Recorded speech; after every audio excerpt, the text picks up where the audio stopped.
तमाम BSP balm सेठ BS4 कार्यकर्ता, मेरे बुजुर्गों और नौजवान साथियों, हज़रत इब्राहीम अलैहिस्सलाम की उस दुआ से अपनी बात की शुरुआत करना चाहूँगा कि हज़रत इब्राहीम अलैहिस्सलाम ने जब अल्लाह रब्बुल इज़्ज़त के आगे अपने हाथों को फैलाया तो उन्होंने अपने शहर के लिए मईशत की मजबूती से पहले, वसाइल की फरावानी से पहले अमन की दुआ की थी।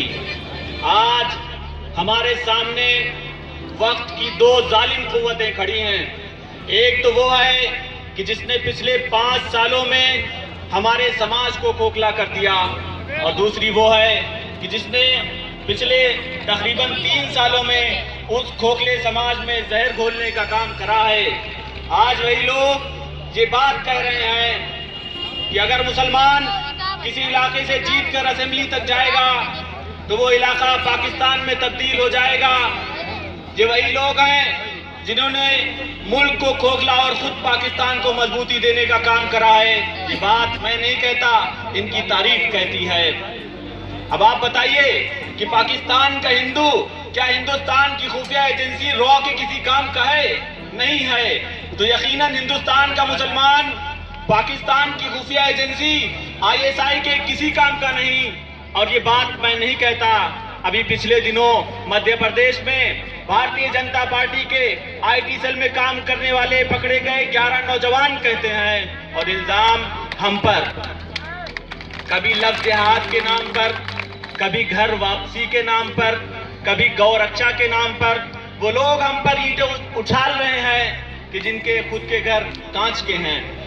देशभक्ति का सर्टिफिकेट बांटने वालों, अर्ज़ बंगाल को देखो कि अंग्रेजी सरकार के खिलाफ बगावत का अलम उठाने वाले हम, जुल्म ज्यादती झेलने वाले हम, और बंगाल की खाड़ी हमारे लहू से लाल हो जाती है। और फिर बिहार को देखो कि हमने बगावत का बिगुल बजाया और पाटलिपुत्रा की सरजमीन हमारे खून से सुर्ख हो जाती है। और उलमाए कराम की मौजूदगी में बोल रहा हूँ कि उत्तर प्रदेश की सरजमीन उस दिन मुकद्दस हो गई कि जब जंग आजादी के मैदान में यहाँ पर उलमाए कराम का खून गिरता है।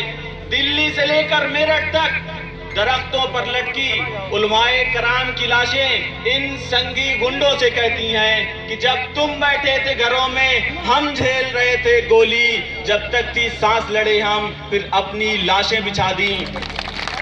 बातें तो इतनी हैं कि लफ्ज कम पड़ने लगते हैं, वक्त सिमटने लगता है, और दास्तानें हैं कि पूरी नहीं होती। अपने बच्चों को जंग आजादी के मैदान में भेजने वाली वो माँ कोई और नहीं, बी अम्मा थी। गोंडा की सरजमीन में शहादत पाने वाले राजेंद्र नाथ लाड़ी का सबसे अच्छा दोस्त कोई और नहीं, अशफाकुल्लाह खान था।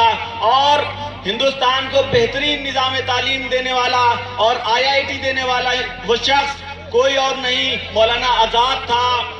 और मिसाइलों से हमारी दिफा को मजबूती देने वाला वो शख्स कोई और नहीं, साइंसदान APJ अब्दुल कलाम था। तो ये बात क्यों ना कह दूं कि हमारा खून है शामिल जहां की मिट्टी में, किसी के बाप का हिंदुस्तान थोड़ी है। ये है हमारे कारनामों की झलकियां, ये है हमारी खिदमत की झलकियां। अब अगर मैं तुम्हारे खिदमत गिनाने लगूं, अब अगर मैं तुम्हारे कारनामे गिनाने लगूं, तो पुरानी बातें तो नहीं कि जिसको सैयद शहाबुद्दीन ने मुस्लिम्स ऑफ इंडिया में लिखा, कि जिसको जस्टिस सच्चर ने अपनी रिपोर्ट में लिखा, कि जिसको रंगनाथन मिश्रा ने अपनी रिपोर्ट में लिखा, कि जिसको कुंडू कमेटी ने अपनी सिफारिशात में लिखा, बल्कि इधर 2-3 सालों में जो तुमने कारनामे किए हैं वो जरूर गिना दूं। कि जब हम पुलिस फोर्स का हिस्सा हुए तो तुमने तंजील अहमद, मोहम्मद अख्तर और जियाउल हक के नाम से हम पर गोलियां बरसा दी। और मासूमों को तो छोड़ना दूर की बात, जब हम रिहा होने वाले थे तो तुमने खालिद मुजाहिद और तारिक कासबी के नाम से हमको पुलिस कस्टडी में मार दिया। और जब हम किसी यूनिवर्सिटी में पढ़ने गए तो JNU छात्र नजीब अहमद के नाम पर तुमने हमें अपनी वहशत का निशाना बनाया। और 18% रिजर्वेशन तो दूर की बात, किसी तरह पढ़ लिख कर जब हम तुम्हारे मंत्री के दरवाजे पर नौकरी के लिए गए तो पता ये चला मंत्री जी तो स्नान कर रहे हैं। इस नौजवान की उम्र खत्म हो जाती है, बाप की पीठ जमीन से लग जाती है, माँ की आंख पथरा जाती है, पर मंत्री जी हैं कि उनका स्नान खत्म नहीं होता। پھر تم نے ہماری خواتین کو حق دلانے کی بات کہی تو میری نظر ذکیہ جعفری کی نم آنکھوں پر پڑتی ہے، تو پھر میری نظر دلی کی سڑکوں پر انصاف مانگتی نجیب کی ماں پر پڑتی ہے، اور مجھے سمجھ میں آنے لگتا ہے کہ تم کس حق کی بات کرتے ہو۔ اور جب ہمارے بچے ملک کی حفاظت کر رہے تھے تو تم نے ہم پر جھوٹا الزام لگا کر دادری کے اخلاق کے نام پر ہم کو بے رحمی سے پیٹ کر مار ڈالا، اور جب ہم کاروبار میں مضبوط ہوئے تو تم نے مظفر نگر کے نام پر ہمیں سرے عام قتل کر دیا۔ بہنوں کو ہے لٹتے ماؤں کو ہے روتے دیکھا، بہنوں کو ہے لٹتے ماؤں کو ہے روتے دیکھا، بھائیوں کو تمہارے ہاتھوں اپنی زندگی کھوتے دیکھا۔ اسی لیے شاید شاعر نے کہہ دیا کہ صدائے موت آتی ہے مظفر نگر کی گلیوں سے، خون کی بو آتی ہے پھولوں اور کلیوں سے۔ اور پھر تاریخ کے پنوں کو پلٹوں تو کچھ نام ایسے یاد آتے ہیں کہ جن کو کبھی ہم نے فرعون کہا، کہ نمرود اور ابو جہل کہا کہ یہ وہ لوگ کہ جو درندگی اور دہشت کا نمونہ تھے، وقت نے ان کو مٹا دیا۔